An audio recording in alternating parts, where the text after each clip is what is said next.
Big D Entertainment, in association with Dipsy Doodle Productions, presents The Dave Holly Hour. Brought to you by The Sky Lounge and Tea, XL Chiropractic, Quality Nails, Ale Hop Brewery Tours, and Jesse Moffitt Entertainment. The Dave Holly Hour features Sioux Empire Arts and Entertainment conversations and has been recognized by the Sioux Falls Stage Awards with a special distinction for promoting the arts. A true lover of arts, entertainment, good food, and fun times, including an occasional Jack Daniels. Okay, so a few Jack Daniels. Here he is, Dave Holly. Welcome, everyone, to episode number 126. Thank you for your continued support, not just of this show about local arts and entertainment, but for the support of said arts and entertainment. The unpaid staff and I see you at many of the same events that we attend. By the way, this week's show is going to go above and beyond, more like an hour and a half instead of just the Dave Holly Hour. So buckle up for 3 fun conversations, including actor Ezra Hunter, musician Billy Lurken, and from FunTimeFotos, Link Wiley. Right there, that's plenty to celebrate, isn't it? Time to grab your favorite beverage, lift it high, and toast it to being Thursday, a.k.a. Weekend Eve. Hey, the weekend isn't around the corner, it's here! So long, hump day, and your frumpy way. We say hello to Thursdays with opening nights. The weekend is near and we can see the bright lights. Yes, Thursday, you're so hearty, we can't wait for Friday, so a day early, we start the party. All right, depending upon what time of the day you are listening might determine what type of glass you lift. But you know me, the night before this comes out, I'm at home, safely ensconced in my own personal studio with Jasper Newton himself. Jack Daniels, Diet Coke, and a lime. So that's what I lift up to. Confidence. Yeah, I thought we needed a good word. Confidence. I experienced seeing it and actually hearing it for the first time this past week with a young man that I've had hanging around me for a little bit for going on a good half to 3/4 of a year that wanted to start his own podcast. He finally did a test run. He called it the pilot to the pilot. And when I heard it, I was like, who's this young man with all this confidence that has been finding a reason to kind of put things off and put things off? So, to confidence, it's a good thing. And we're not talking about cocky. That's a completely different thing. It's great to be confident. So thank you, thank you, thank you. The Weekend Eve Toast has been brought to you by Ale Hop Brewery Tours. People are talking about how great it is using Ale Hop. On their Facebook page, here's what Tina had to say. Super fun and convenient. You can go out, have a good time with friends, and not have to worry about driving home. Best of all, it supports our locals. No matter what brewery in Sioux Falls is your favorite, Ale Hop Brewery Tours lets you and your friends choose any or all of the local breweries, plus a distillery. Book your private tours online at alehopbrewerytours.com. If you're already out and about on the weekend, then hop on one of their public tours. Did you catch that? Hop, Ale Hop. Okay. For more info, call 605-777-2183. That is 605-777-2183. Ale Hop Brewery Tours, where micro fans meet micro brews. Honorable mention. Oh, what happened this past weekend that put a smile on the old man's face here? Well, improv comedy did. Improvinopolis is another troupe that has joined the greater Sioux Empire improv scene. Took in their show last weekend at Remedy Brewing. Very enjoyable. Now, couple that with the Improv Falls show from a few weeks back. I have achieved more full belly laughs in 4 months into this year than all of last year. So thank you, Improvinopolis. Thank you, Remedy Brewing, for this latest round of belly laughs. Yeah, applause for comedy on stuff that's made up on the spot. Always a good time. Speaking of good times, man, we've got 3 fun conversations for you today. Coming up later in the show, musician Billy Lurken, and from FunTimeFotos, Link Wiley. But coming up next, actor Ezra Hunter on the Dave Holly Hour. Hi, my name is Jesse Moffett, and I'm not a piano player. I'm a comic magician and hypnotist. I've been performing for over 20 years. I've performed at many events, corporate events, holiday parties, post-prom parties, graduation parties, state and county fairs, festivals, just about anything you can imagine. The funniest thing about the Magic Act is that I use a ton of audience participation, and that can make things really interesting. Put it down the front of your shirt. Stop being so my hand won't follow it. The best thing about the hypnosis show is that the volunteers and their imaginations really make it a blast. Holy crap, dude, did you see what you just did? You could do that possibly to girls. For booking information, go to Jesse Moffett Entertainment on Facebook. That's JESSEMOFFITT. Or call 605-929-0964.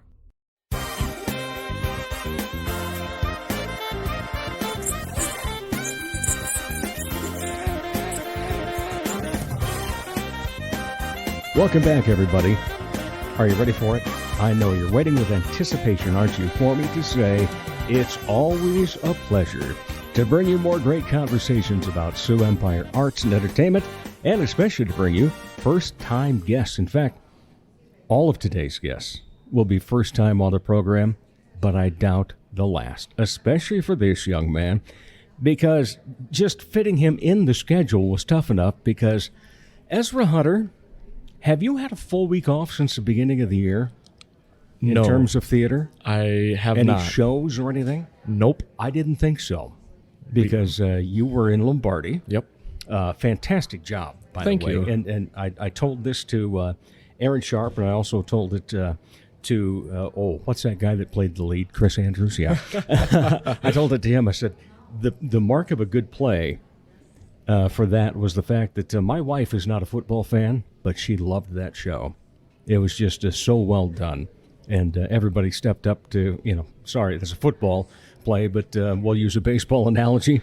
Everybody stepped up to the plate for that one because it was just fantastic. Yeah. I think the great thing about every cast that I've been in so far is it just becomes a close family.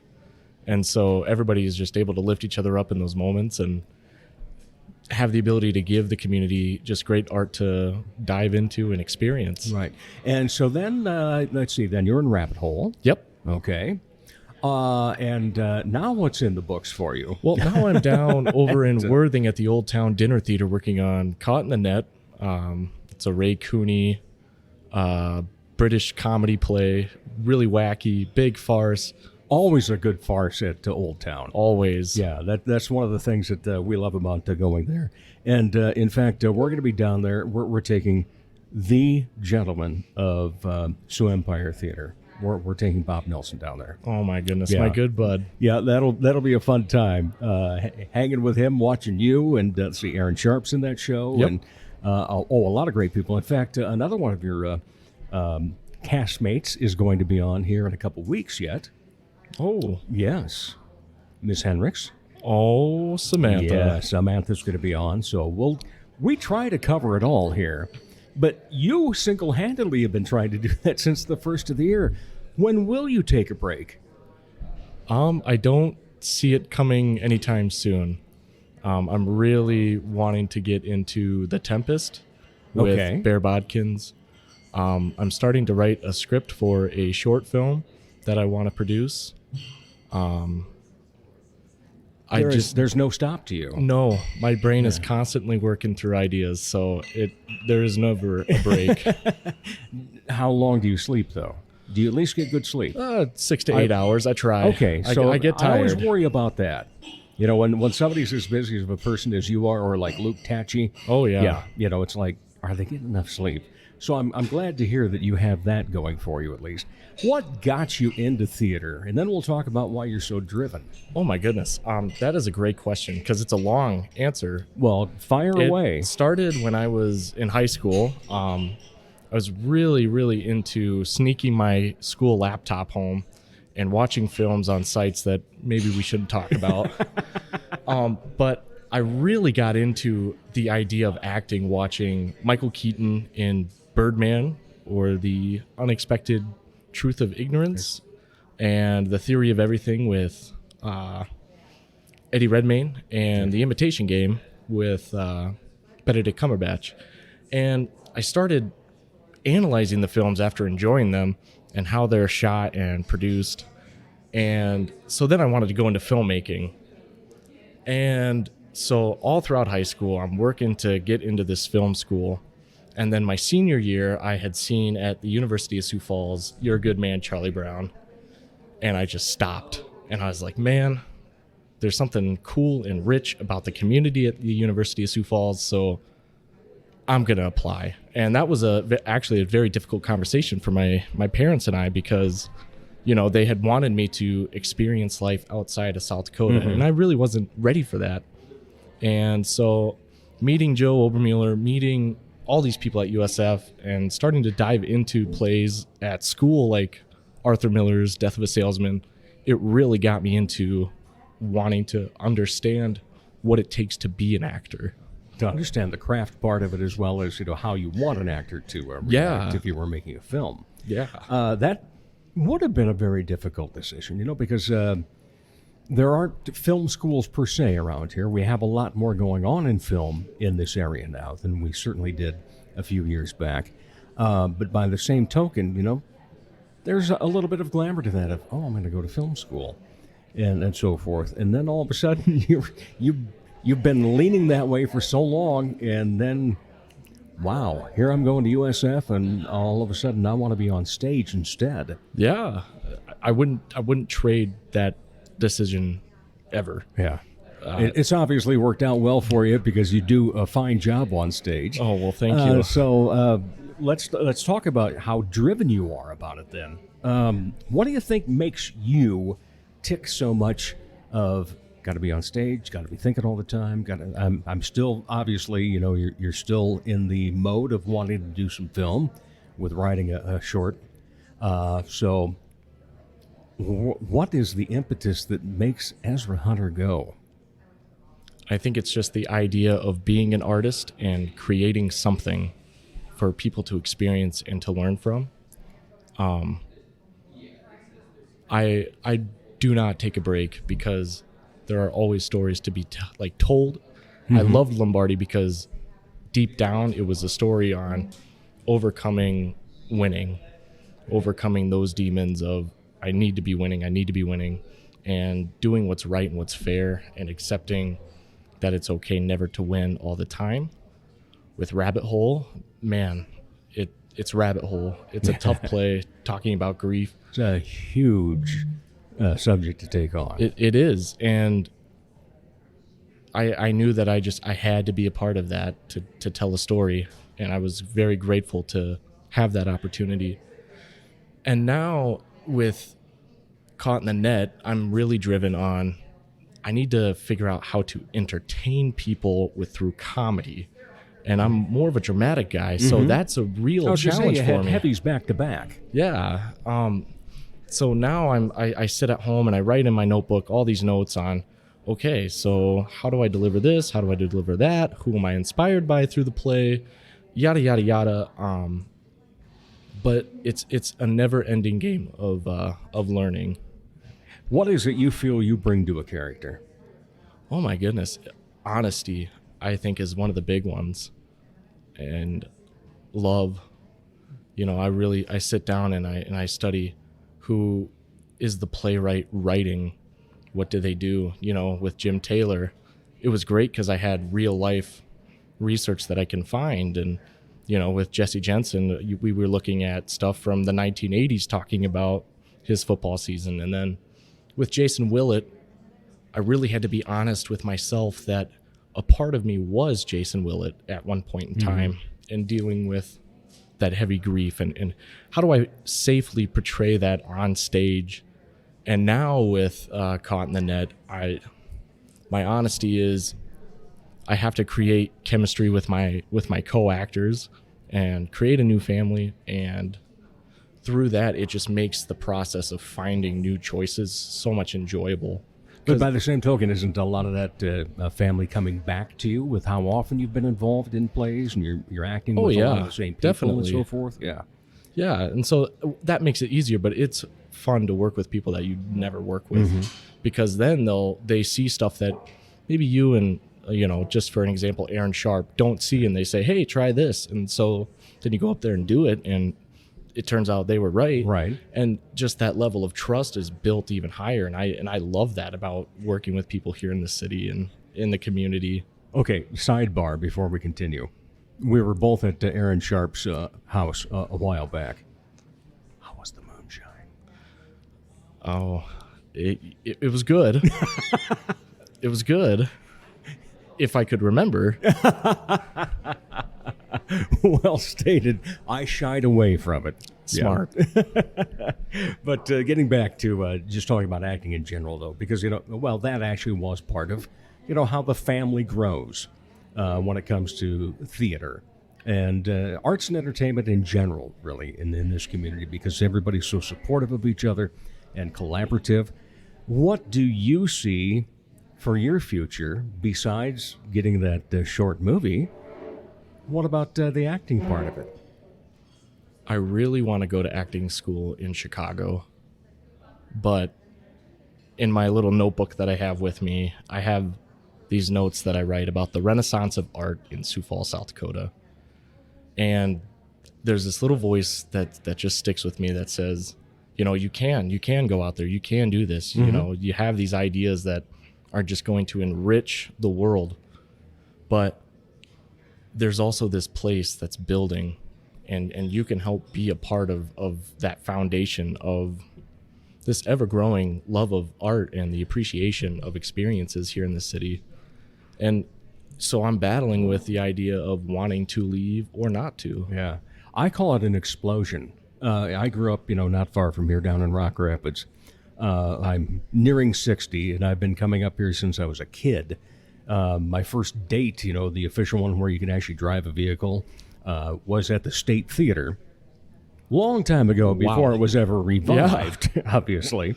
And I remember, I think one of the first times I ever saw a population sign, it was like 60,000. And then by the time I could drive up here on my own, it was 80. And then all of a sudden, wow, hey, Sioux Falls is really growing. And now we're over 200,000. But what I've noticed is how our arts and entertainment community has grown. We've got this sidewalk, the sculpture walk that's just amazing. Yeah. We've got this Levitt. We've got the Washington Pavilion. But that's not the extent of it. Those are big places. Those are big things that we can talk about. But there's all these little things, too. Who'd have thunk that, 10 years ago, people would be performing a play at a book co-op? Yeah. And so many people would be playing music in bars.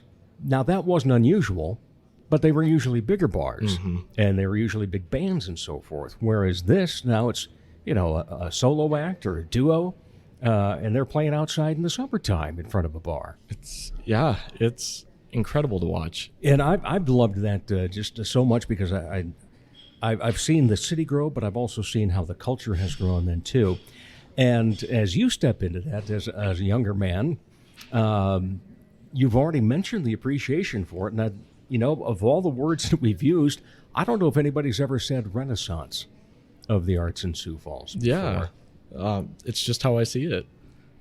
There is, it's like a embryo. You just see it forming into this beautiful creature, and everywhere you have Goodnight, you have Monstrous, you have the Premier Playhouse, you have Corson, you have Bear Bodkins, Old Town, Broadcast. Yeah, Broadcast. The gals that put on an Nancy, amazing show. Beth, and they're incredible, aren't they though? And you have so many other people that are trickling with the idea of creating another company, and I just say go for it, because you have nothing to lose and everything to gain. So where do you want to be in that? Do you want to be one of those that's creating a new group? I don't know. I want to create stories that people have not experienced here. but I'm also like just dipping my toes in the water because there's a fear aspect to it a little bit. Because, you know, I'm weighing on my shoulders, do I have what it takes to be kind of in that leadership role? And I might, and I might not. So it's just a leap of faith that you got to take. And what was it, a leap of faith the first time you were on stage? The first time I was on stage, like in the community or as a whole? Answer both. So for the first time ever, we were at the state one act play. I was in high school, and the leap of faith was I had messed up a costume change. And so I'm out here in front of all these high school parents and teachers and students in my underwear. That was one of the biggest leaps of faith I've ever taken in my life. And man, just getting that leap of faith to just try out for Lombardi. I was in a rut creatively because I was like, what am I doing with my life? I'm working constantly. I'm going home. I'm studying films, but I'm not satisfied with what I'm doing, and I just want to go out there and just do something with people. All right. The one act, was it boxers or briefs? Briefs. Oh man, tidy whities even? No. Oh, okay. At least you weren't. I won't even go there. Thank you. So a leap of faith was recent for you then with Lombardi. Yeah. Why so? Well, age compared to other actors in that, or I guess just questioning my own abilities, just because, I'm just fresh off of graduating. I don't know if I want to just already go to Chicago or not. I don't know who's in the community because I've just been sticking with USF for the past 4 years. And I just did not know what was going to happen, but I knew that if I didn't do it, I would be upset. Well, you're getting quite a bit of experience. You've been at Premier Playhouse then, but you've also been part of Monstrous Little Theater. Yep. And now you're down at Old Town. Every director obviously has a different way of going about things, but what do you notice in terms of what you like about each of those different types of settings, from a community theater to a small group that's, a few years under the belt, and then to a dinner theater that's usually doing farces and so forth? I love variety. I love that, doing Lombardi, I got Jesse Jensen, who's done the Chicago bit. He's trained all these people, so he can really sit down and just say, hey, Ezra, it's okay for you to take these choices and to make them and bring up other choices. He's one of those types of people that allows actors to collaborate. With Kim Bartling at Monstrous, she allowed me to try something that I was very scared of doing, and that was just opening the jar a little bit for the method and experiencing those emotions and how I can weave that into the scarf that is Rabbit Hole. Mm-hmm. And with John down at Old Town, it's, hey man, this is what I want you to do. Now give me some choices. And then you do what you do, and you make a choice here and there, and he'll just start laughing uncontrollably and tell you, keep it. That's genius. And the man has a great laugh too. Yeah, it's infectious. So speaking of laughing, any thoughts of dipping your toe into improv or stand up? Yeah, no, I did improv in college. Mm-hmm. I've thought about it, but with a schedule like mine, I don't know because I gotta find time to take a little me time, but I do not know when that'll be. Yeah. So maybe it's not a for sure yes. Well, or no. The thing about improv is the fact that you don't have to memorize anything. I know. That's a scary thing. Because you've been doing a lot of that. Yeah. What helps you in memorizing and getting and running lines? I just play with it. Mm-hmm. I sit there, I read the play, and then I look for the actions of the play and how it's a domino effect. And then I write the play.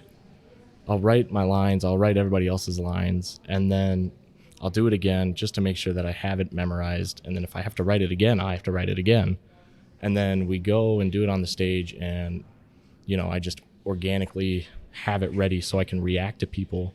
But Caught in the Net right now at Old Town has been the toughest play for me to memorize because everything is just bouncing around. It's fun. Snap on the lines. Yeah. And you know, you might have 3-4 pages of lines, and then you'll have a line in the next page, and then in 2 pages you'll have one more line, and then 4 more lines and it's just crazy. So I'm really testing myself on my method of memorizing right now. But you know, when you get with people outside of rehearsal and just play with it and just enjoy time and relaxing, that's my favorite time, because that's when genuine choices and just connection is built. And then you see that on the stage. And that, for me, has been one of the most enjoyable times doing all these shows. Josh Allen and I, that was one of the first experiences of doing that. And it was beautiful because of just seeing how his character grew in Lombardi. So, yeah, just connection and writing are my 2 big things. Yeah, that's fantastic. And you've got a long career ahead of you yet because of your youth. Whereas, you know, somebody like my age, I talk to people about it. It's funner that way. Funner. What a great word. Huh? Great word. Yeah. What brings you the most enjoyment of being on stage? Ooh, that's a good question. It wasn't a great one, though. That was good. I mean, you gave me a great very early on, and that was way too early. Normally, it's about You're right. 20 minutes in You're before right. I get That's a an great incredible question because you're stumping listen me. to you. I think it's feeling the audience. They are one of the most important parts of a production. And so even when they're not laughing, when they're supposed to be laughing, I always enjoy feeling the audience out. What can I do to lift them up or continue to lift them up? Or what they say afterwards, how they're feeling. That is one of the best experiences on being on the stage. So you obviously, through rehearsals, first reads, etc., you're going along for weeks on end. You get to the point of being off book, and you're still rehearsing, and then you get to the tech, and you get to the dress, and so forth. But what about when it's actual show nights? How long does it take you to get into character? Not long. Because you're a switch flipper then? Yeah, I like to stay in those worlds. So I'll be at work at the Phillips Avenue Diner just doing my thing. But in my head, I'm doing the play, and I'm staying in that zone of the character. So, yeah, I don't really take a break. You don't? No. Wow, I'm just realizing that. Wow. But, yeah, no, I like to stay in the zone and be prepared. Particular show you want to be in, or a particular character you want to play? Oh, my goodness. If I could be Willie Loman in A Death of a Salesman. Wow. Whew. Yeah, that's like where I want to go. I hope that I can do that someday. I hope that I can do that at the Orpheum someday. Yeah. You know, even with a professional career, I'd come back and... I believe I was in 7th grade when I saw that play for the first time, and it blew me away. It's like, wow.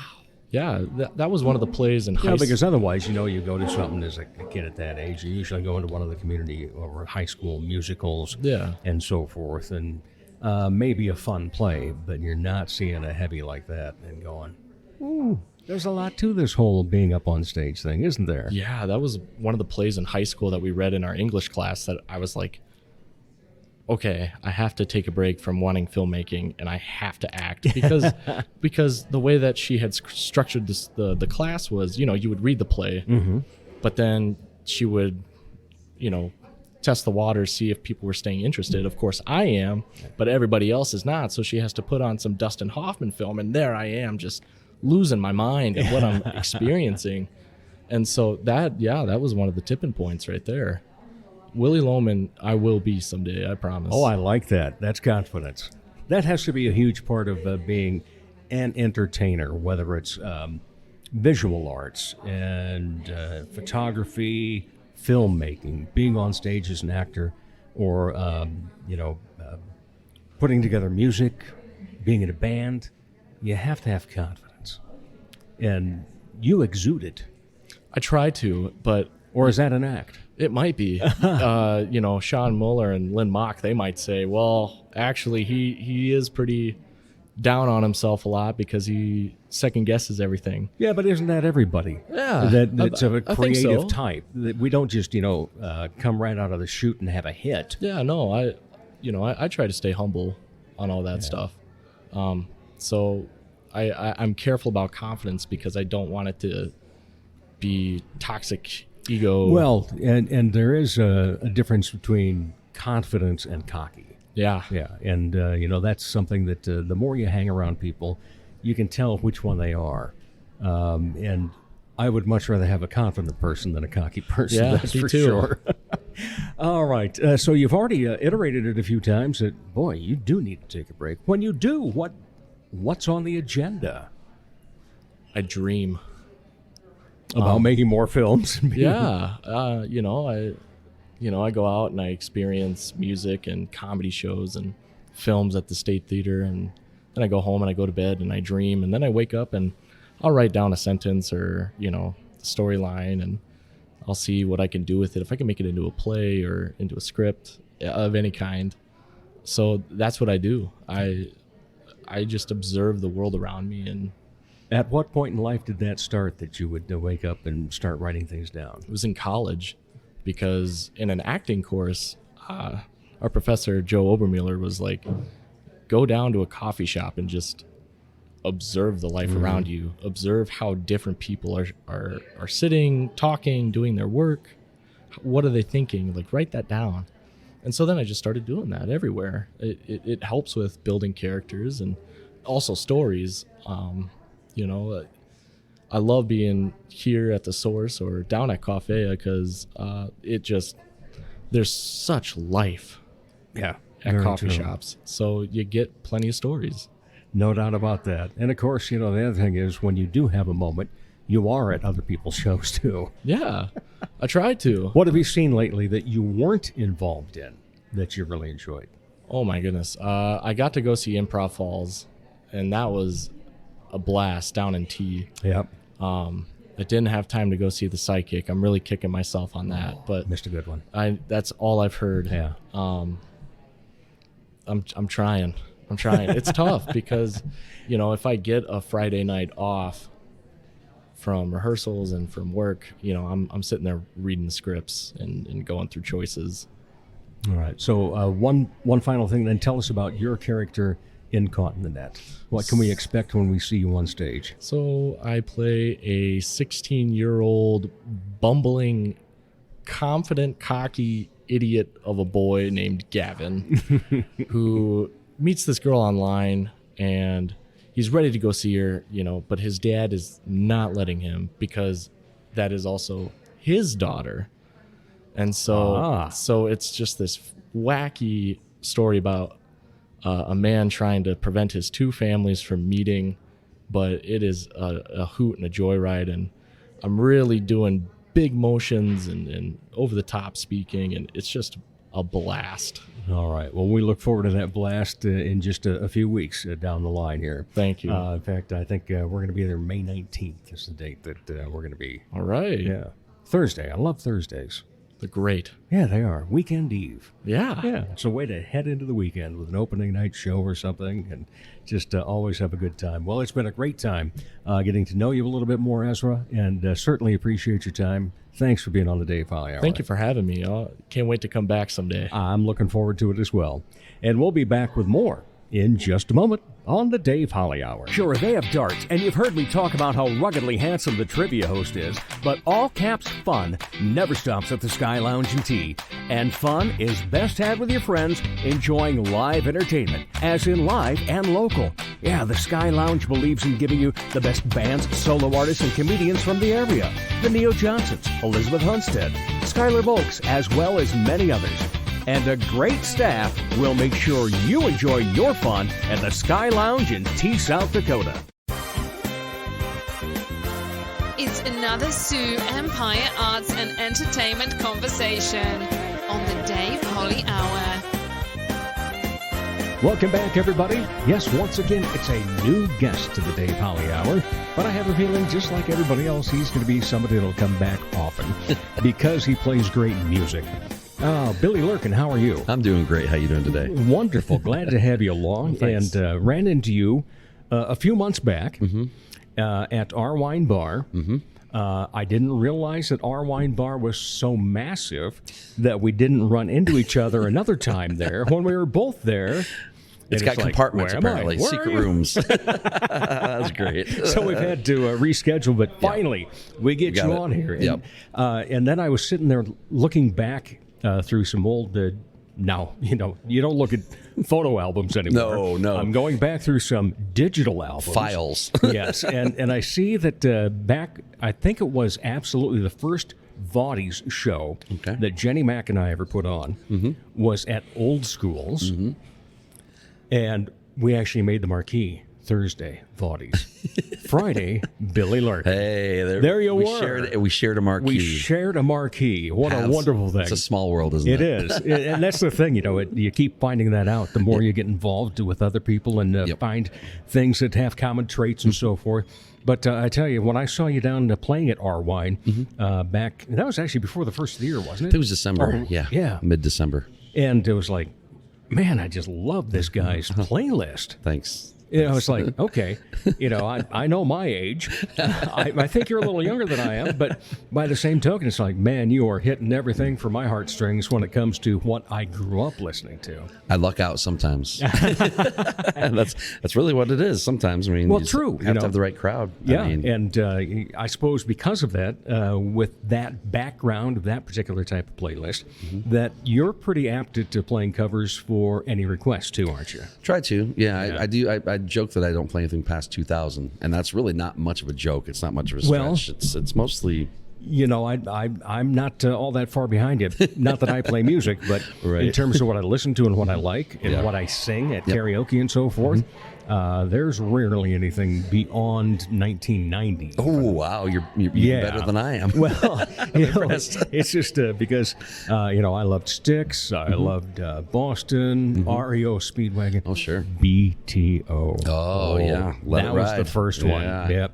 The Not Fragile 8-track. 8-track. Ka-chunk. Wow. In the middle of a song. Click, click. Yep. Yeah. Gotta love Part that. A, Part B. Exactly. Oh, so frustrating. But hey, it was portable and it was better than... It was more durable than a record album, right? True. They didn't generally break. And how ironic that now everybody wants to go back to vinyl. Yeah, it is ironic. Did you get rid of vinyl? I didn't get rid of it. I didn't... When I came up, it was cassettes. Okay. Cassettes were big. Yeah. And then to CDs, obviously. And CDs were just so portable and easy to carry around.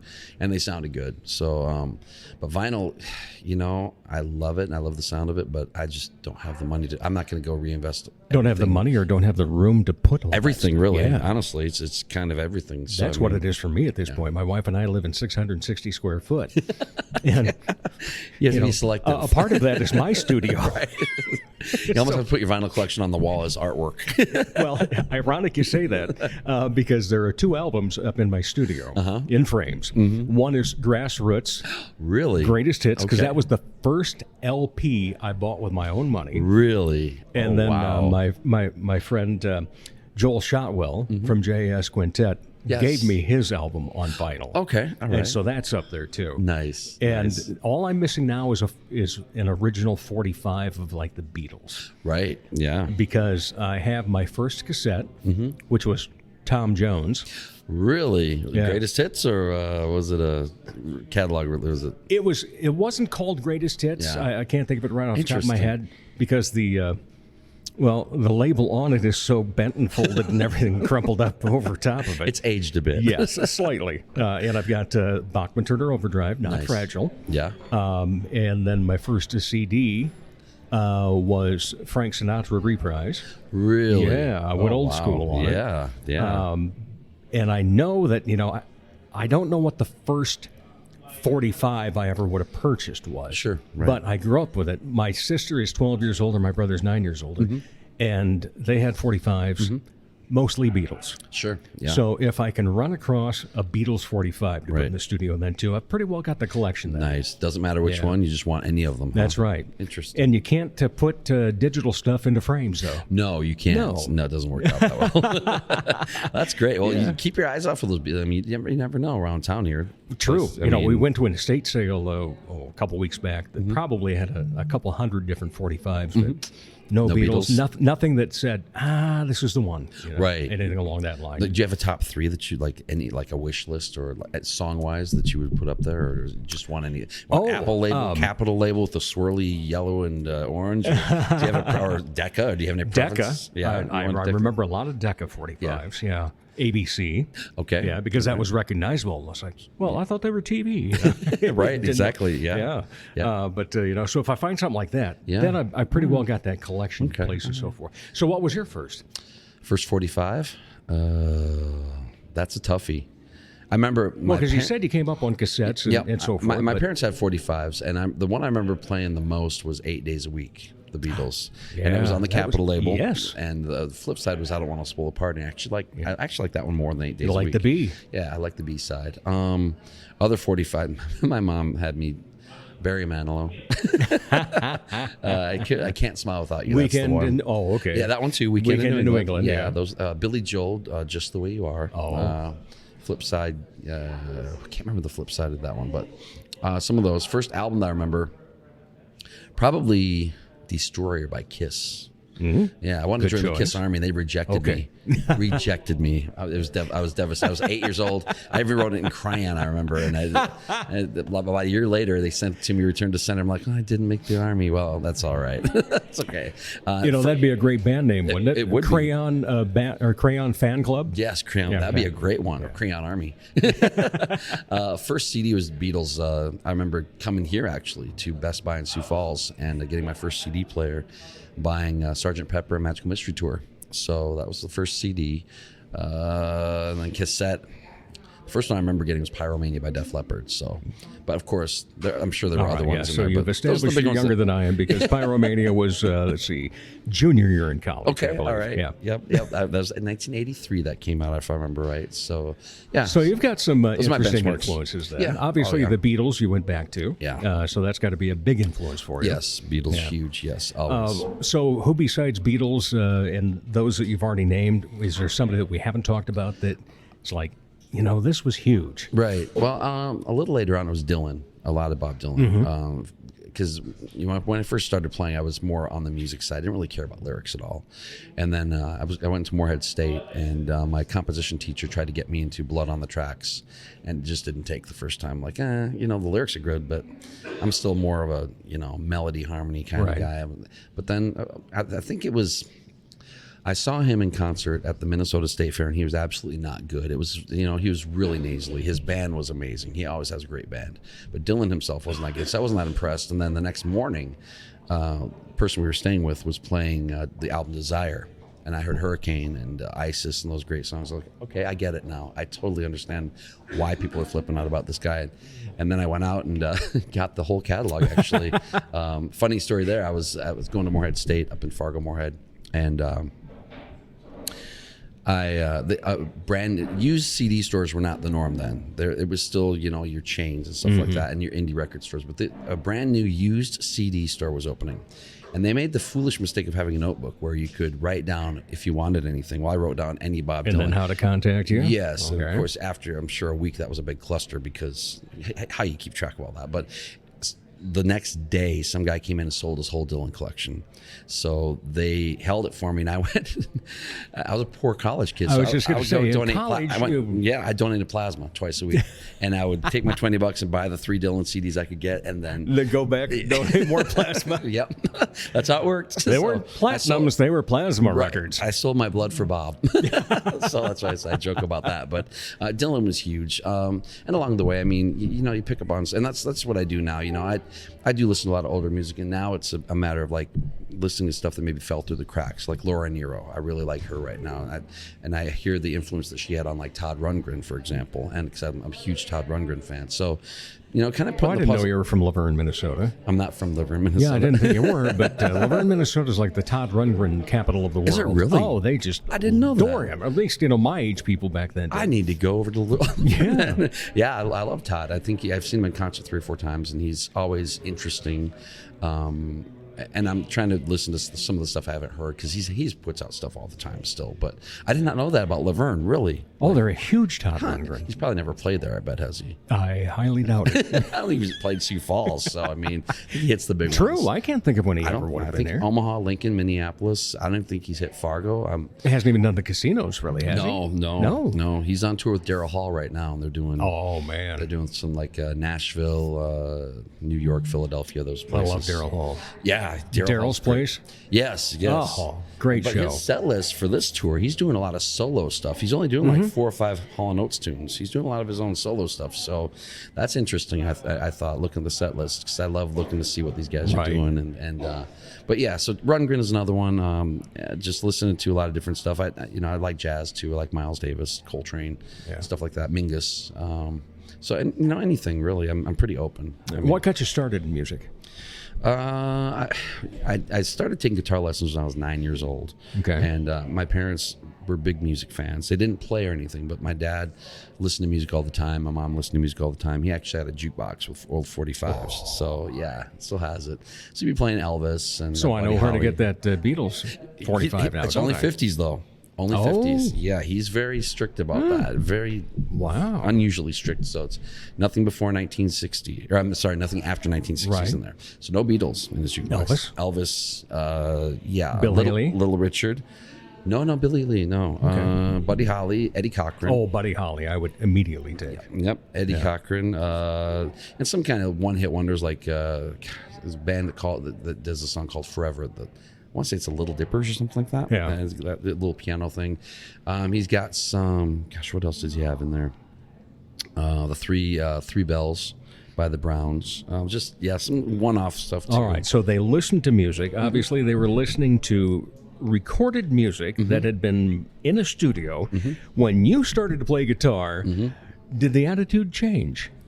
Did they go, oh, why did we let him? No, they've always been very encouraging. Okay, good. Yeah, because I started out, I don't know if you know much about Mel Bay books. Remember those? Yes. I started out with those Mel Bay books and learned how to read music, and so I wasn't too annoying. I had a little acoustic guitar, a little classical nylon string, so I wasn't blaring anybody out of the house, but they were very, very encouraging the whole time. And then I got into the Beatles, and my guitar instructor ordered some Beatles music from Schmidt Music, and so we would work on that a little bit, and it just really gradual. They were never like, never. We regret this at all. So Not like squeaking saxophones or violin strings or anything. Exactly. Yeah, I play trumpet too, so I think that was more annoying than the guitar. That could have been. Yeah, when you first start on those horned instruments. Whew, oh yeah, they can be dangerous. They're very rough. No doubt about that. Why don't you go outside and play that one? Back porch. Neighbors weren't liking it. Now we know why there were such things as garage bands. Exactly. Yeah. Exactly. So that's kind of where I remember some of the albums my parents would listen to, like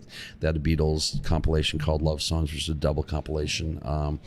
Some of the original Beatle albums, the Rolling Stones, the Hollies. Love the Hollies too. So Long Cool Woman in Black. Yeah, exactly. One of my favorite tunes. Take a stack of records, go into my room and with a guitar and try to pick stuff out. So were you self-taught in that way then? A little of both. Okay. Once I got curious, I would try to pick stuff out, figure out what I could, and along with the actual notation and things like that. You kind of put it all together after a while, and you hear certain pop music, especially then, wasn't that sophisticated. That's why the Beatles were so interesting, because they changed a lot of things. But if I was doing like old Elvis, that was all 1-4-5 easy chords, straight through. And Sha Na Na, that was another one, because they would cover all these 50s tunes, and a lot of them were the same chord progressions, and you get used to it and you start to hear it and you're like, okay, this is the same as this, is this. Oh, there's a little deviation here, but and it just grew and grew and grew. So and when did you start the singing then? I'd never wanted to sing, honestly. I just wanted to be a guitar player. I didn't really start singing like I do now, like 50 to 75 dates a year, till about 10 years ago. Wow. Yeah, I was a late guy. With that voice? Yeah. No, serious. I mean, you got that timbre. You got that. It's there. I was never really into it. I just and wasn't really encouraged to sing much, actually, in high school and beyond. So I just wanted to play guitar. I wanted to, be Slash or David Gilmour or whatever. and it was really through just, writing your own stuff, and, no, you don't want anybody else to sing it. So I'm going to sing it myself. And so, yeah. So you're a singer, songwriter. Yeah. As well. Yep. As just being a guitarist. Yep. Okay. I like the writing part the best, actually. Okay, but when people come out and see you, playing around town and so forth, how much of your original stuff they can hear? Depends on the crowd. Okay, reading that room. Yeah, this past weekend I played over at Severance here in Sioux Falls, and I think I played 36 songs. I think I did 10 originals. So, I mean, it just nice depends. Mix, yeah, because I had some people that I knew were interested in original music, Other places you don't, like if I play Cedar Shore out in Oklahoma, that's a resort place. They want to hear Margaritaville. They want to hear Brown Eyed Girl. They want to hear, what's the other, Sweet Caroline. Yeah. So, all the sing-alongs. Yeah, you have to appease them. Like early on, if there aren't many people out there, right away, if they're still out on the water, I'll do some original stuff for the people that are there. But it depends. I don't do the same thing every night ever. I mean, so. So what is your process when it comes to writing a song? Are you I've got this riff in my head, and then I start putting down some lyrics, Just or do you depends. get the lyrics first? Yeah, it just depends. I mean, it comes all varieties. It just, sometimes it's just a little phrase you hear and you build lyrics on it. Sometimes a song title. Hey, that'd be a cool song title, and you write a song from that. Sometimes just messing around, play all this cool progression or a cool melody. Like the Crayon Fan Club. Right, exactly. Pretty much, yeah. So, yeah, it just depends. I mean, there's no really rhyme or reason. If you end up with a gold album out of that. Crayon Fan Club, you'll get a cut. Thank you. No worries. Maybe you could design the album cover for me. So, yeah, it just depends. And that wouldn't even be done in crayon anymore. That would be That's true, yeah. You use like paint or something, right? I don't think anybody uses crayons anymore, but yeah, rarely. Yeah, exactly. So what, in terms of the advancements of technology, has it made a difference for you as a singer-songwriter, just as a performer in general? Not a lot. I'm pretty old school. I still use big speakers. I still have an analog mixer. I don't really. I know a lot of people use loopers. I've never really gotten into that. Just and maybe I should, but I just like I like 4 chords, 3 chords, and the truth, whatever, and just do my thing. And I like the challenge of arranging something that maybe normally you don't think you could arrange. And I think loopers are great, but I think they could maybe make you a little lazy, too. But I've heard some amazing people use loopers, and I'm not against them, but it's just nothing that's been in my wheelhouse quite yet. So, and yeah, I'm really old school, man. I mean, just plug in and play. So that's how it is for me anyway. And I know everyone's different. And a year from now, it might change. I don't know. What do you like about the performing aspect? The reaction. And even lack of, I think that's the best part. Like when you saw me, I mean, I saw you were into it. And so you start to think, people ask, do you get nervous? And I'm like, I don't get nervous about me performing. I get nervous about whether what I do is going to be something that's accepted by whoever's out there.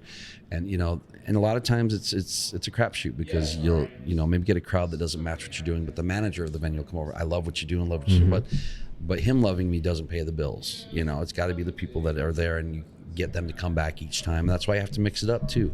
You can't do the same exact thing each time, or people get bored, especially people who love music and truly love music. They want to hear an evolution or just something different, I think, anyway. I do as a fan. I hate when bands play the same set list every single night.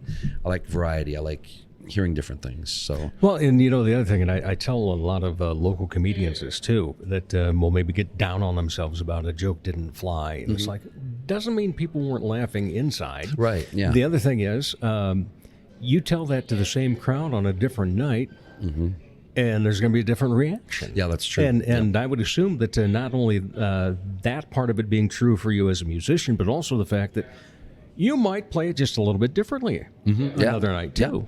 Yeah, I forget words all the time. Forcing me to change.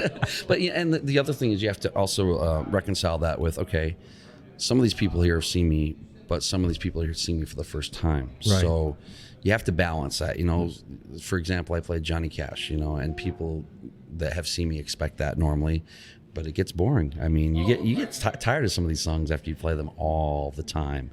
And so you have to, okay, do I want to do Johnny Cash tonight? Do I not want to do Johnny Cash tonight? Do I want to do, and there's also the, obscure covers versus originals argument, because they're the same thing to a crowd that doesn't know. Would I rather play a Tom Waits song, or would I rather play one of my originals? Because they're not going to know it either way. Which would I rather convey to the crowd? So there's a lot of, I mean, it maybe doesn't sound, like a struggle, but it can be. You have to, and I remember looking at the first set lists I did here in town way back, Trey Lounge. You know where that place is? I certainly do. They used to do live music Yeah. way back in the day. And that was the first gig that I remember booking here. And I found the set list. I'm like, boy, I was a pretty arrogant dude because I was doing stuff that nobody would know what it was. But you don't know that, so you get out there and you just think that, everyone knows the same stuff that you do, whether it's obscure or not.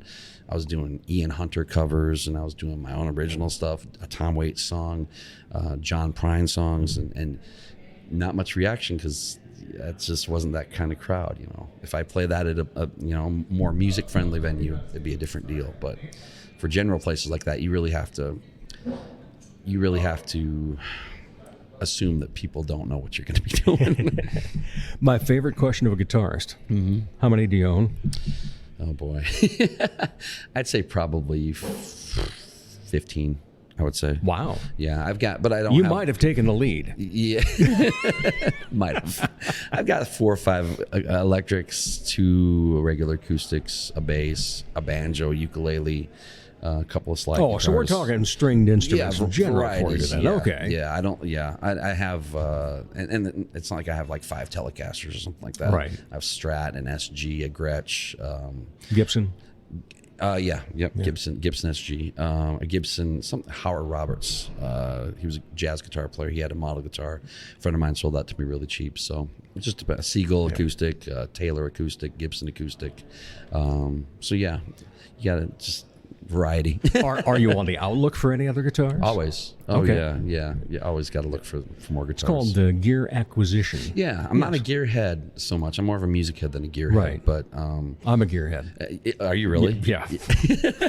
Microphones, stands. Are you always on the lookout for new radio gear then? Oh, yeah. Really? Oh, Interesting. Yeah, you never know. And where do you look, like Facebook or all any over. place? Yeah, I go to a lot of pawn flea shops. markets, garage sales. Yeah, and you know what the toughest thing to find right now is? What's that?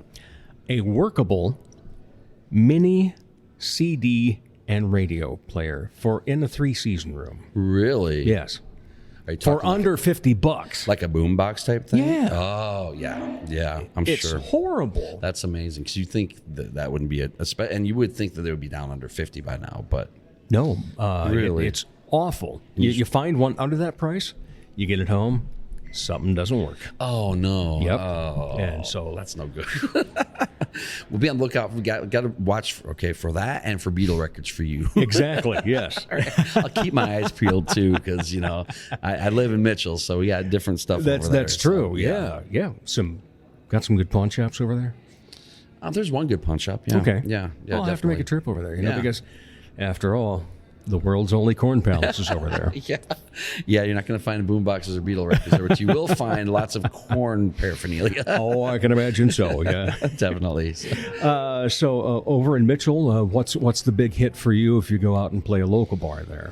I do the best probably in terms of attendance wise, a couple places, the VFW or the Depot. VFW is more of a bar. Right. Depot's more of a restaurant. So just depending. Good food at the Depot. I've eaten there before. They have great, and they treat me really well. I really appreciate it. That's always a good thing, isn't it? Yeah, it's a great place. They're having their 30th anniversary in June. Oh, wow. So, yeah, I'll be playing for those guys. And So how often are you booked for gigs now? How often? Yeah, like 3-4 times a month, or I think it's probably twice a week until October right now. Wow. At least twice a week. Yeah. Good for you. Yep. I went out because what happened? It's a cycle. Usually by October, I'm like, okay, I can be done with this for a little while. But then by about December 1, I'm getting itchy again. Yeah. And so this year I was in Minnesota visiting relatives, and I got all my venue lists out, and I started. Okay, I'm booking for the upcoming year, and got probably about 50% filled by mid-January, and then just keep adding stuff to it. So yeah. But if somebody says, hey, Dave, this Billy Lurken guy that was on your show, how do we get a hold of him? Right. Facebook is the best way, probably. Just Billy Lurken, Lurken. And just let me know and see what happens. Yeah. Well, we wish you the best down the road. But in the time. meantime, I'll always like to ask a couple of questions. Question one, sometimes during that answer, question number 2 has to fall by the wayside. But when you are not part of the entertainment scene, then what do you like to be entertained by? Oh, I like to go to shows. I like to go to concerts. I like going to sport events, actually. Baseball, basketball, football. I like to do that kind of stuff. I do like to sit down and read, go to movies, go to do stuff, anything really. I love coming over here because there's always something going on over here. I mean, True. Always find something, whether it's music, whether it's... We went to music trivia the other night at one place here in town. That was a lot of fun. Well, speaking of trivia, every Tuesday night at Chasers, there's this really great guy that hosts trivia there. Really? Yes. Okay. Yeah. What's his name? He'd have the same initials that I do. In fact, wait a minute. I should mention the Dave Holly Hour is the presenter of said trivia. I thought you were going to say Don Ho or something. Tiny bubbles. I don't think he's with us anymore, rest his soul. Oh, yeah. So Chasers every Tuesday. Chasers every Tuesday. And, from where we are right now at the Source in downtown Sioux Falls, Chasers is about halfway out to Mitchell. Is it really? Yeah. Oh my gosh, I didn't know that. Far edge, far western side. Outside. Yeah, I know where that is. Okay. On West 12th. Yes, I know exactly where that is because we sometimes take 12th coming into town when we don't want to hit the construction on 90. Exactly. Yeah. All right. So we did answer number Question one, and there was some of it that might be part of number two. Then. Okay. But what about other hobbies? I love listening to. I'm a radio guy, so I love listening to old radio stuff. I listen to Casey Kasem every Saturday. That Marshall, Minnesota. Yeah. Is it Marshall? Yep. KQAD. They broadcast a 70s show. Oh, that's Laverne. Laverne, okay. Yeah, I'm sorry. KQAD. I worked there. Did you really? Yes. No way. Yeah. That's amazing. So you worked with, is it Bruce? Was he there for Bruce T? Bruce Talliver? Yeah. I know. He just retired a few years ago. Yeah, he did. I love that Ron station. Cody. Yes. Yeah. Yes. Okay. All of those guys. I listen to that usually pretty faithfully every Saturday because they do a 70s countdown from 10 to 1.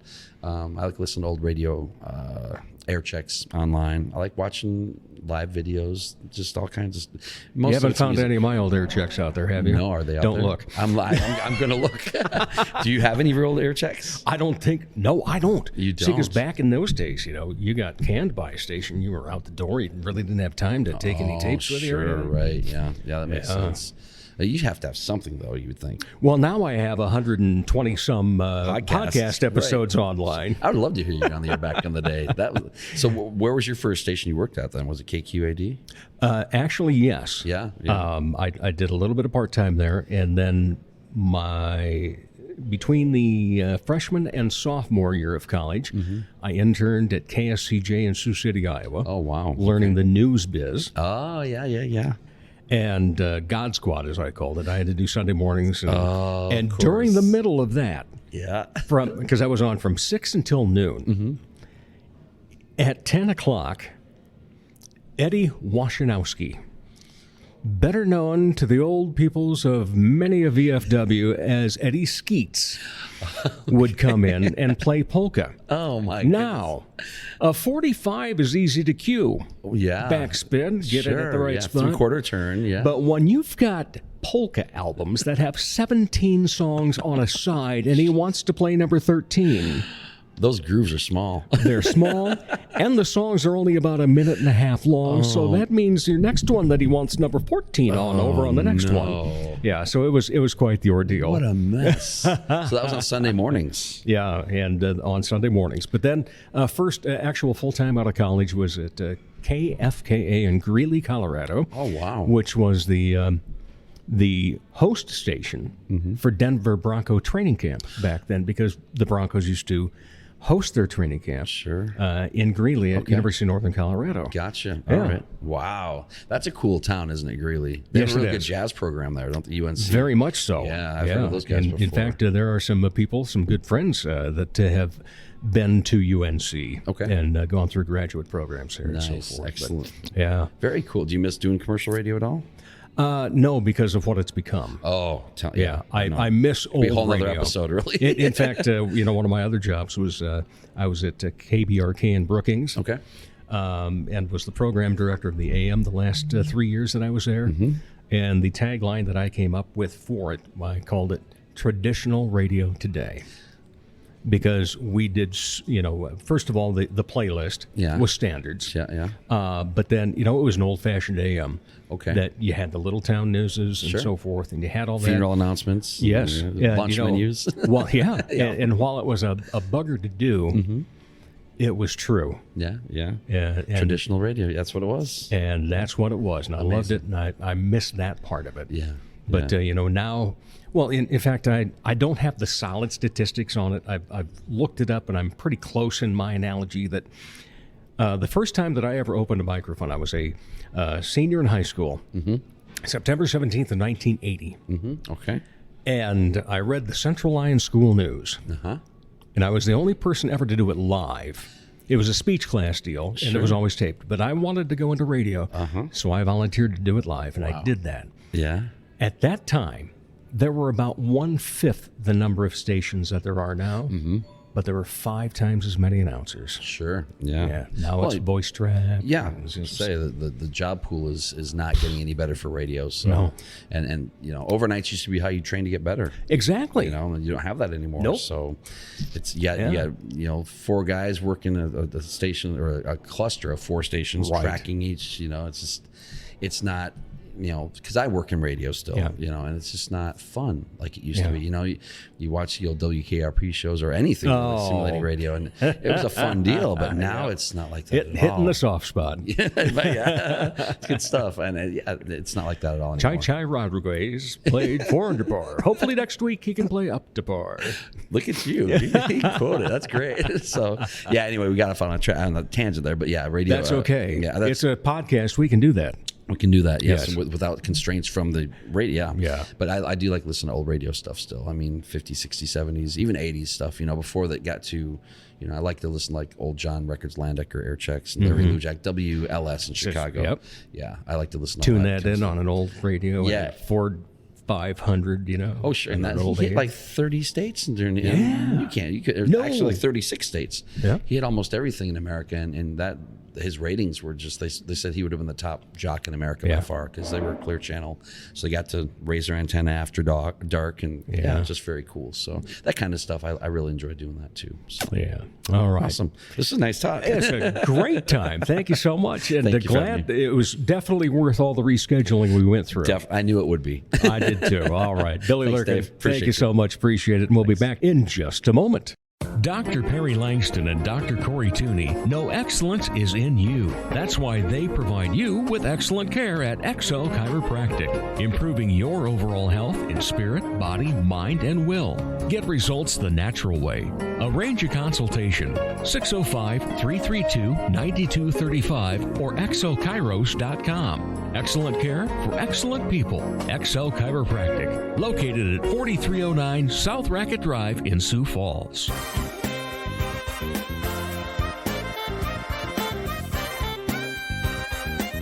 With him, every day is a holiday. Once again, here is Dave Holly. Welcome back, everybody. Extra special time because I get to say hello to an old friend. And no, I didn't mean it in terms of an age thing, although I think he might be my senior by a couple. It's unusual for me to have a senior on this show.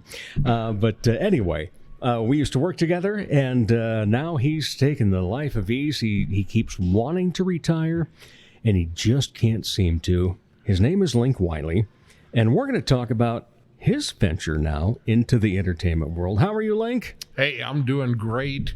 Great to have you. Thank you for having me. Oh, it's my pleasure.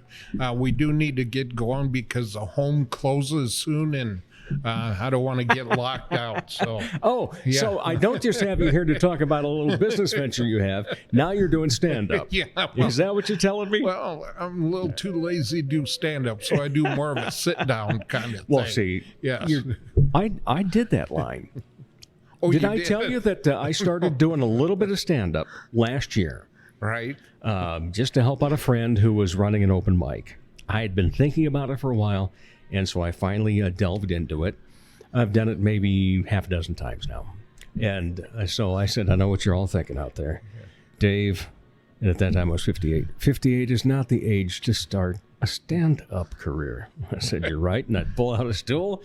So I'm starting a sit-down career and do a lot of age jokes and so forth, especially about, how when I was, the age that I am now is the age of my dad was when I was in college. And we'd go to different events and so forth. And, if it were a sporting event, halftime would come along, we'd, go to the restrooms. And I'd go in the restroom, I'd come back out, and I'd keep looking at my watch and keep looking at my watch, and I'm sitting there thinking, how can it take Dad that long to go to the can? Now that I'm that age, I'm going, how is Dad able to go to the can in only 5 minutes? Good to see you, my friend. Oh, it's great. Ran into you a while back. You would come out to trivia. Yes, which I strongly recommend. It is such a good time, even though I'm still a little upset about getting fourth. But, well, you haven't been back. And I know there's one you could have placed third in for sure. Why, is there only 2 people there? No, we've actually been having very nice crowds out at the Chasers. Every Tuesday night, it's Trivia Tuesday out at Chasers. In fact, I think you should be there tomorrow night. We're recording this on a Monday, even though there's our show, the podcast comes out on Thursdays. But Link, I just have the feeling you might do well at the next one. Well, then maybe we'll be there. Last week, I will say, it was my wife's birthday, so... Okay. Yes, and I did try and talk her into going out there. But instead, I grilled steak, so... Oh, good man. Good man. All right. FunTimeFotos. Yes. You've ventured out beyond regular business and the 9 to 5 or 8 to 5 or whatever hours your cushy new job has. And you just decided, what the heck, huh? I might as well have something else to do. Well, it's funny because how this whole thing started a few years ago, our nephew got married. And they had this photo booth, and I'm more the age of the old Polaroid that, the picture came out and you shook it. Yeah. Yeah, and I was like, what the heck is this? And we had such a good time. And so our daughter's getting married next year, and she wanted one of these. So I looked into the cost, and I was like, oy vey. How much does one cost just to buy one? And so we looked into it. Next thing you know, we own a photo booth, and we're renting it out for graduations, corporate events, weddings, and it's so much fun. Because everybody likes getting in front, make stupid pictures and photos and putting on hats, and it's such a great time. All right, so how does the format of the particular booth that you have work? Are you going to get a strip of them, or is it going to be individual? Well, the answer is yes. So when we meet with somebody, they have a choice. Okay, do you want 1 pose, 2 poses, 3 poses, 4 poses? How do you want it? Do you want a postcard or do you want a strip?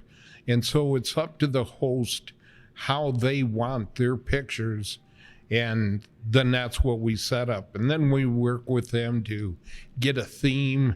If they have a color, we do what are called templates, kind of like frames around the pictures.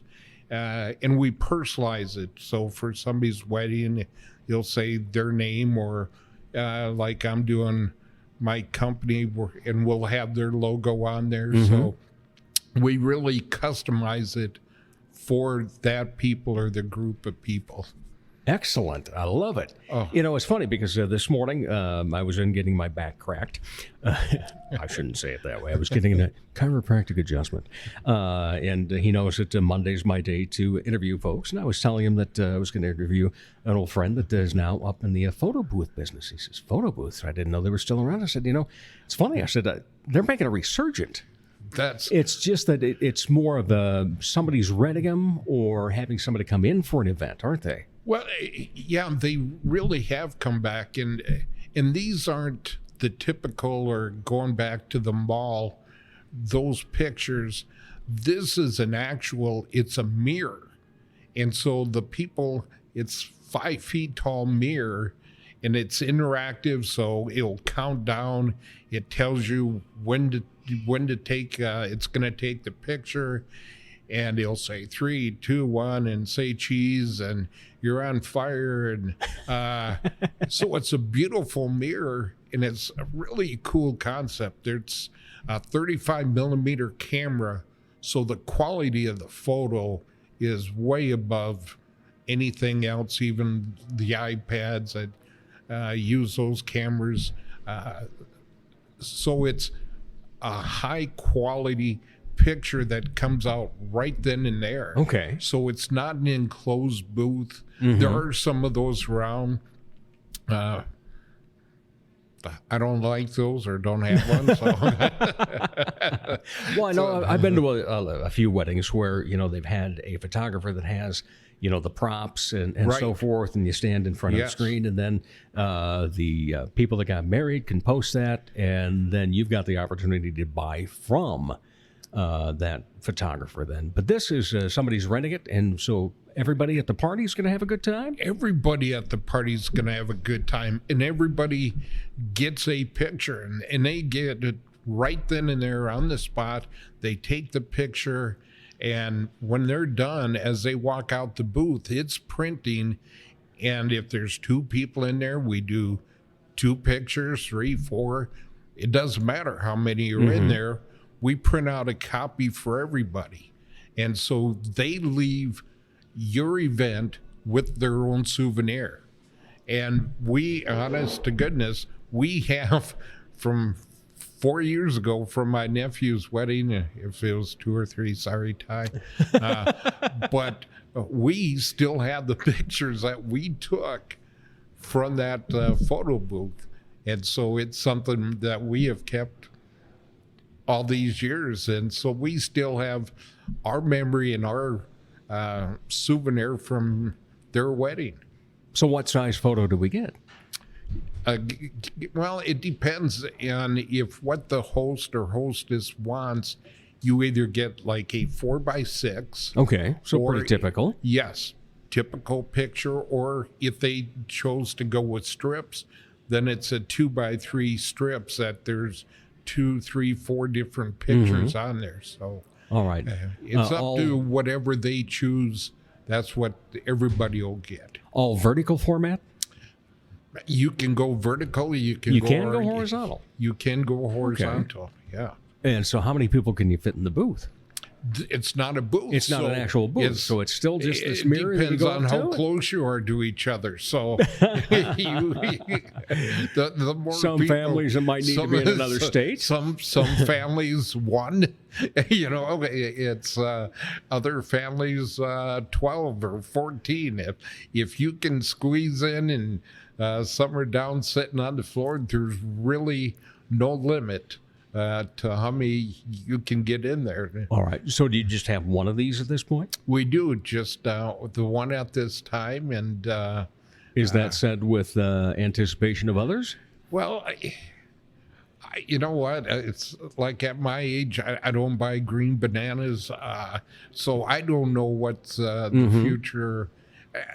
We really have such a good time that who knows what's going to happen. So you and your wife go out on these? we then? do, we Okay. do, yeah, and we have some daughters in town that they have helped and will help, and I don't pay them, and I'll make sure you cut that part out. Yeah. And so it's a family thing, and we're just like the people renting. We're just down to folk. Well, I mean, you've known me a while, and just down to earth people that try to have fun, and we want to make it economically possible for everybody to have one of these things. Yeah, this is excellent. I love it. And, and it is the type of thing, too, that maybe not a traditional quote-unquote entertainment venue Right. or entertainment act and so forth, but still it's entertaining. People have a good time when they do these and so forth. And it's creative, and I just love the fact that we have that availability now. It is such a creative thing, and I'll tell you, it's one of those where people say fun for all ages. We took it to an assisted living home, and these people, I mean, they're older than I am, and which is saying something. And they had so much fun. You would see these 80 and 90-year-old people putting on these boas and wearing hats and funny glasses and just laughing. It was such a great experience. What are you getting besides responses like that? But in terms of the people that are renting this from you, what types of things are people saying? Oh, that a lot of them have never seen it before. And so that's always such a cool experience. And to see that you look in front of this mirror, it's a beautiful mirror, and all of a sudden, and you're wearing funny hats, you can't help but laugh. You can't. And the only problem is, no kidding, your jaw gets tired from smiling and laughing for hours. But they just are so excited. And most of the time when you go to a wedding, the only thing you're going to do is maybe dance. And you sit there and I don't want to say you're bored, but you're talking to some people, but this gets everybody involved. And if you want to take a serious, family portrait almost, the quality is good enough, you can. Right, But so it doesn't have to be that you're... It doesn't have to be. It can be as fun or as serious as you want. And the people are just amazed at how the picture comes out so good, so quickly, and they have their own souvenir to take home. Yeah, that's fantastic. Yeah. How do people get in touch with you if they want to have this? Well, we have a website, FunTimeFotos, and that's with all F's, so it's FUNFOTOS, plural. I forgot the time. Yeah. So maybe they don't get a hold of me. So it's, FunTimeFotos, but we spelled the photos with an F instead of PH. We're on Facebook. You can Instagram too, aren't you? Instagram, which I'll be honest, I'm kind of learning about. So if you contact me and I don't get back to you, it's lack of talent and expertise on the Instagram. So I'm working on that. But you can call me at 605-251-5343. Or like I said, our website. And we're on the Dot. We're on the Wedding Wire. So yeah. I would assume that you're headed into a very nice season for this venture then, aren't you? We really are. And so it's very exciting to do the weddings and to be part of such a special day for somebody. And we don't want to detract. We just want to add to their special day, make it about them. And like I've said, give everybody at the wedding an experience and a souvenir that they can leave with and a memory besides the wedding. Yeah. Graduation parties? I suppose it's pretty well endless, isn't it? It really is. Birthday parties, retirements. If you're getting together with a group of friends, then, hey, we're there for you. Excellent. Without breaking your bank. What made you, you talked about it was a nephew's wedding, correct? That Yes. you've been to. Yep. And then your daughter wanting to get married and saying, hey, we should have this. Yes. So that kind of is what spurred it. But what was the final decision where you went, yeah, let's do it. Let's make a jump?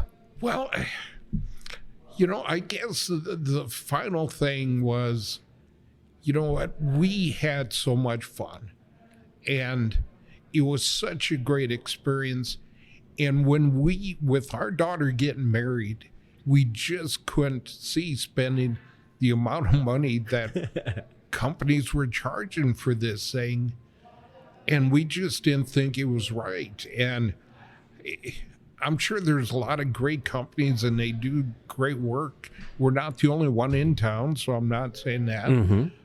But we want, and I'm just a middle-class guy, and we just want people that everybody can afford it. It should be something just if you're rich that you get to experience this.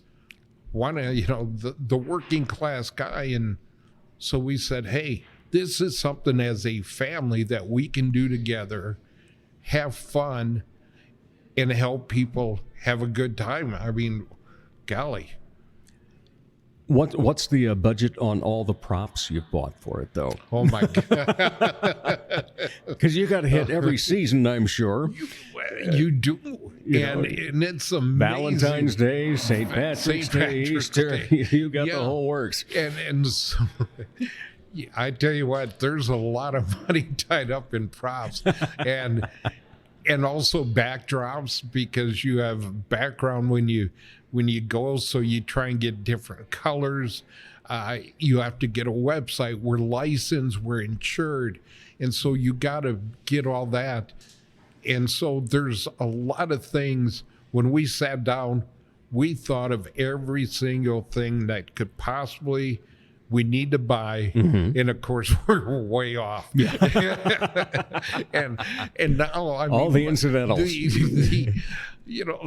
Looking. I'm on Facebook more than I never even had Facebook, I'll be honest. And now, you're looking at props, and it's like, oh my gosh, we need this prop, and we're doing a quinceañera soon, and so we're excited about that. And down in Texas, where I lived for quite a while, where my wife is from.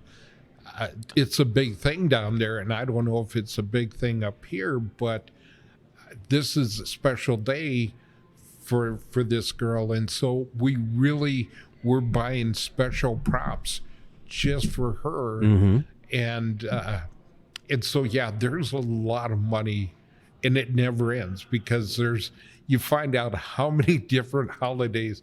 You don't know how many holidays until then you own a photo booth. And it's like, oh, geez, how have we lived without 27 green hats in our life? So you've had quite the investment as well in Rubbermaid? We have invested a lot of money in but it is an investment. It is a business, so you're trying to make money, but it's such a good business that we don't have to get all of our money back this week, and so we're in it for the long haul. And if it takes us a year or two, well, then so be it. All right. Well, I'm sure that there will be plenty of events headed your way. Well, I hope so. I know somebody having their 60th birthday this year. Oh. All right. So you've now ventured your way into entertainment now, Link. So yes. When you're not providing this, what do you like to be entertained by? Excuse me.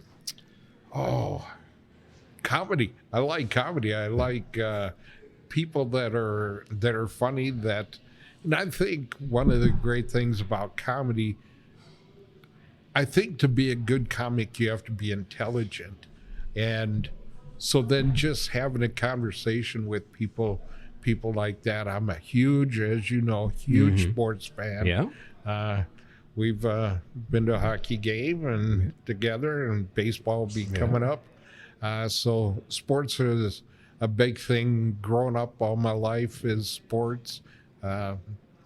So it doesn't take a lot. When I grew up in a town about 1,900 people with 3 TV channels, so it doesn't take a lot to entertain me. And so besides this now venture into FunPhotos, any hobbies?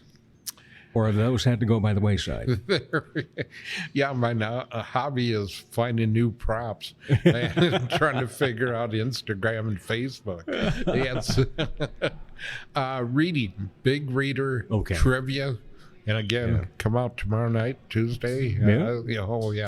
Well, it'll be after this, I guess. Yeah. But come on out. Great time. Dave does a great job with the trivia. I love trivia. I'm very competitive.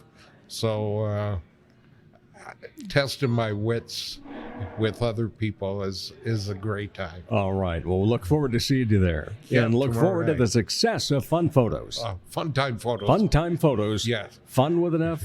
Photos also with an F. Yes. Instead of a PH. Without the PH, and we did get the time in there. So, yes, FunTimeFotos. All right. Appreciate it, my friend. Good to see you. Great seeing you again, Dave. Thanks. And we'll be back to wrap up the Dave Holly Hour in just a moment. Ladies, when it's time to give your nails some love, get that extra special treatment from Quality Nails on South Minnesota Avenue in Sioux Falls. Manicures and pedicures that look great and make you feel fantastic. Zaya and Tony provide professional care for your hands and feet, whether you just want the basics or an extra special look with added flair. Oh, and guys, it's okay to treat yourself too. Quality Nails. Call for an appointment. 605-334-1463. From the Dipsy Doodle Studios at the world headquarters of Big D Entertainment, a 40-square-foot home studio in the middle of America, it's Dave Holly. Thanks again to my great guests, Link Wiley, Billy Lurken, and Ezra Hunter. Thanks to the great folks at the Source Coffee Shop, where we recorded all of this week's conversations while our wine bar and kitchen did some handiwork. Thank you, social media creatures, and those of you that keep adding to the number of followers on Facebook. We had a great past week and even better past 2 weeks in the downloads category.